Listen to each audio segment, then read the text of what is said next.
looked up the top 25 science YouTubers. This is based on subscribers. Putting the list together was kind of striking. You have Vsauce, the Slow-Mo Guys, Mark Rober, In a Nutshell, The King of Random, Crazy Russian Hacker, Crash Course, AsapScience, That's if you get down in the photo. Smarter Every Day, Veritasium, SciShow, Dr. Mike, Minute Physics, Vsauce 2, Backyard Scientist, Vsauce 3, Numberphile, It's Okay to Be Smart, 3 Blue, 1 Brown, Tom Scott, Real Engineering, Minute Earth, Simone Gertz, and PBS Spacetime. There's a lot to talk about here.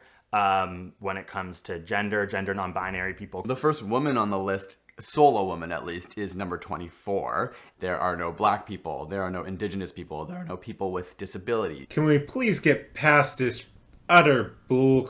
That has to do with popularity. It has nothing to do with their race. And how you get popular is by 2 factors. 1 is your personality. 2 is just plain luck. Now, content is a big factor too, but just because you have similar or same content doesn't necessarily mean you're gonna get the same amount of people.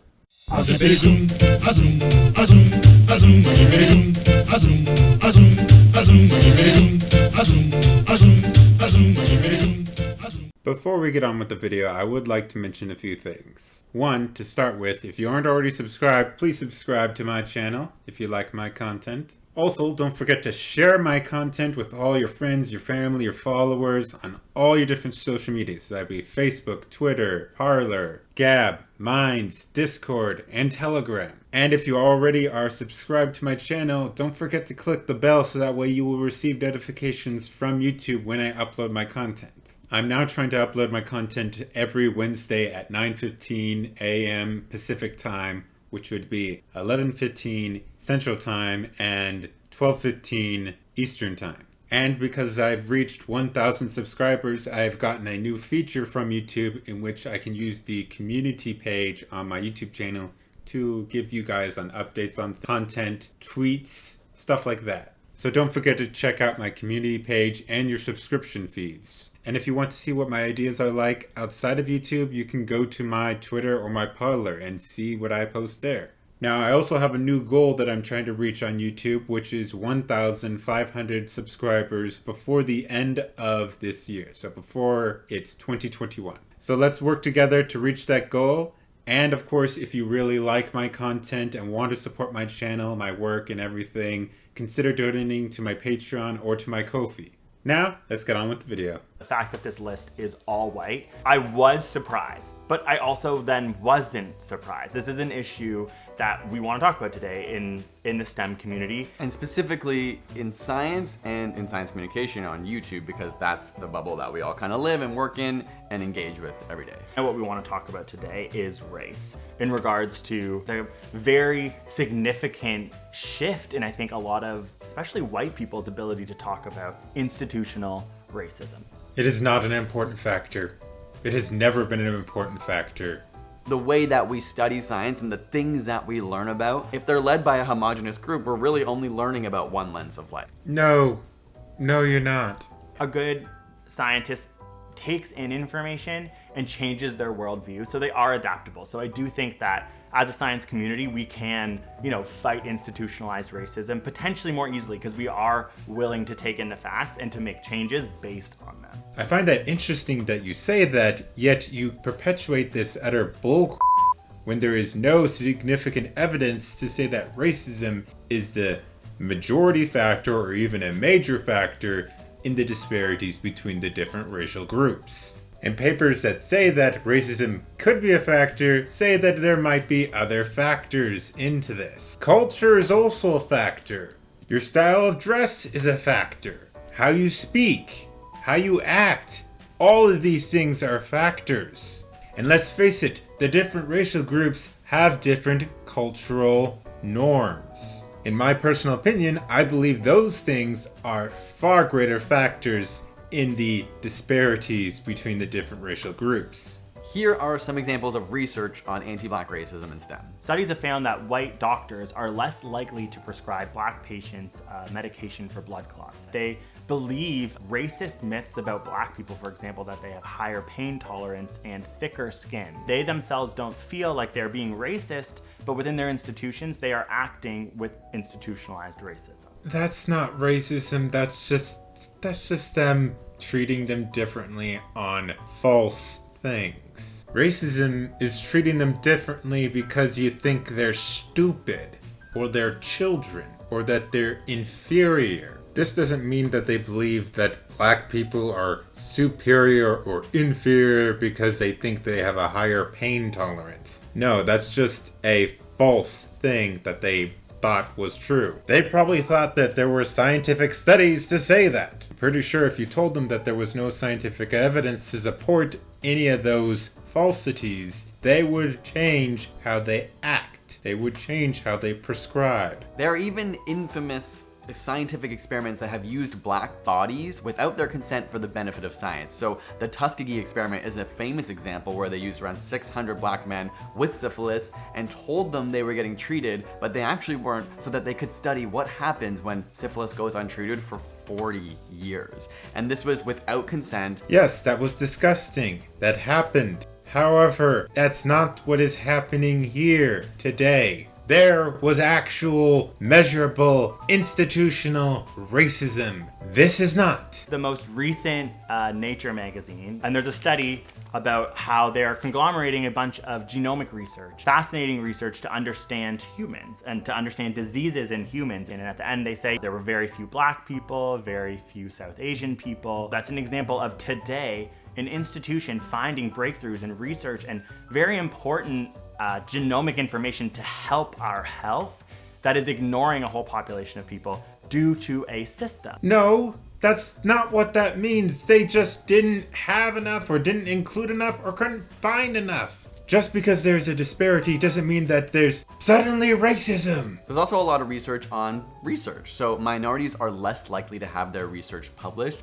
They're less likely to be given raises or rewards even when they're at the same level as their white colleagues. There's also something really interesting called the diversity paradox. So they found that minorities are more likely to have innovative ideas. They're bringing in new perspectives for science, but they're less likely to be given academic positions. Studies have shown that white people get 53% more callbacks than minorities. And then even in those callbacks, they started to do studies of, okay, who actually gets the job when they're equally equipped or equally qualified for the job. White people end up getting the job 143% more often than minorities. Yeah, except I have looked at some studies and they say that race isn't necessarily the factor, because there are other factors to look at, other things that affect it other than possibly race, as I have said earlier in this video.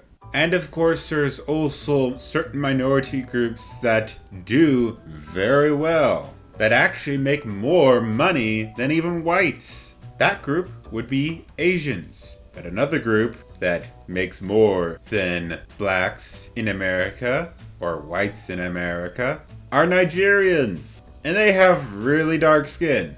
And studies have found that there really is no discrimination with them. Yes, we can say we just want to hire the best person and put the most talented person in that position, but I think we just have to acknowledge that we all have biases that are unintentional, that impact what it means to be the best candidate, and if we can't acknowledge that root problem, then we'll never even be able to address sort of the more surface problem. He's correct here to say that biases are a problem in these areas. However, he's wrong to assume that bias of race or sex are a problem or even a large factor.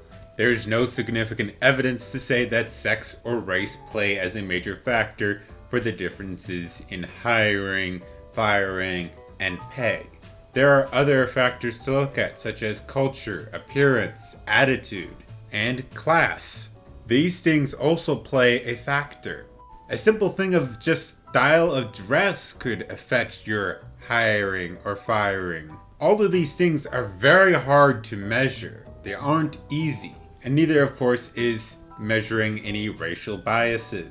We can't assume that race is necessarily the factor. And as I have said, I don't think race is a major factor. Now we should talk about something that we can do. If we are in the sciences, when we enter rooms, when we enter meetings, if everyone happens to be white, I think that's an important time to talk about anti-racism. No, it is not. So obviously we make a lot of content on YouTube, but also Facebook and Instagram and all these platforms that play a role in this. And I think as viewers and as creators, there are ways that we can influence and impact those groups as well. In 2019, Google's workforce was 54.4% white, 39.8% Asian, 5.7% Latinx, 3.3% Black, and 0.8% Native American. So these stats are for America. 2019, Google's leadership was 66.6% white, 28.9% Asian, 3.3% Latinx, 2.6% Black, 0.7% Native American.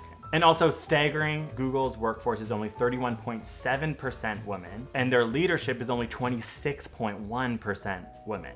Assuming gender binaries, they didn't have information about gender nonconforming people. Oh yeah, you're totally a people of science. In 2019, Facebook's workforce was 44.2% white, 43% Asian, 5.2% Hispanic, 3.8% Black, 3.1% mixed, and 0.7% other.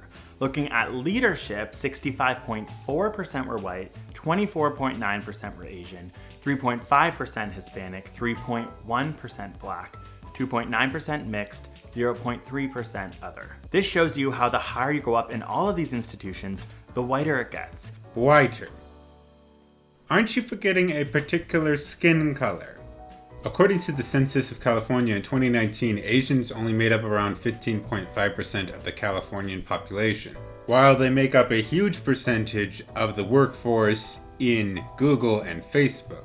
Why does it matter at all? Apart from the fact that we're seeing things like expressed in police brutality against Black people. Okay, nope, I'm done. I am done. I have done my video on police brutality, and there is no racial discrimination by the police towards Blacks or Hispanics.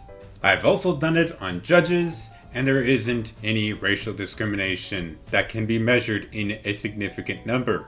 Racism is not a major factor in discrimination in America today, and neither is sexism a major factor in America today. The only thing you might be able to get away with saying is maybe homophobia might be a major factor in certain parts of the United States. You might have a point, but race and sex, no. Anyways, that's it for this video. If you liked it, please give it a like, subscribe, share it, comment down below and tell me what you thought. Follow me on all my social media like Parler and Twitter if you want to see my views outside of YouTube.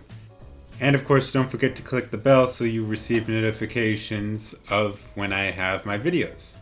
I am trying to have a consistent schedule with my videos now. I'm trying to do Wednesdays at 9:15 Pacific time, which would be 11:15 Central Time and 12:15 Eastern Time. And if you really like my content, consider donating to my Patreon or to my Ko-fi.